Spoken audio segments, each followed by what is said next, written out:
اليوم بمناسبة أول نوفمبر قمنا كباقي ولايات الوطن بتوسيع حصة معتبرة من السكنات والإعانات قدرت ب 3490 سكن وإعانة، منها 412 سكن اجتماعي عمومي، 500 مقررة استفادة من البناء الريفي، 128 سكن ترقوي مدعم، 200 سكن بصيغة الترقوي الحر، و2000 عقد ملكية ودفاتر عقارية للتسهيلات العقارية الخاصة بالهضاب العليا.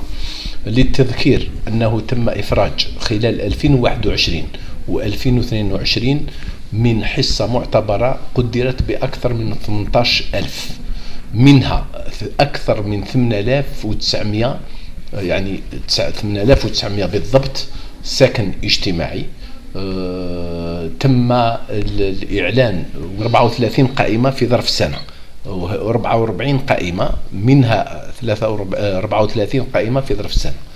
وكذلك فيما يخص التجزئات العقارية اللي عرفت تأخر، وهي من 2014 وصلنا لحد اليوم 5000 عقد سلم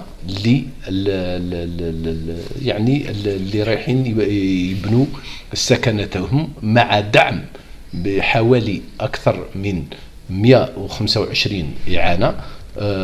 هذه لازم باش نكثروا من هذه الإعانات، لأن الإعانة تمد بعد البدء في الإنجاز، والآن تحصلوا على القطاع تاعهم. لابد من الإسراع في رخص البناء، وكذلك البدء في الأشغال، نديروا تسطيح وغيرها وتبدأ، ونمد لهم الإعانة اللي تقدر ب70 مليون اللي تسمح لهم باش يبنوا سكنتهم.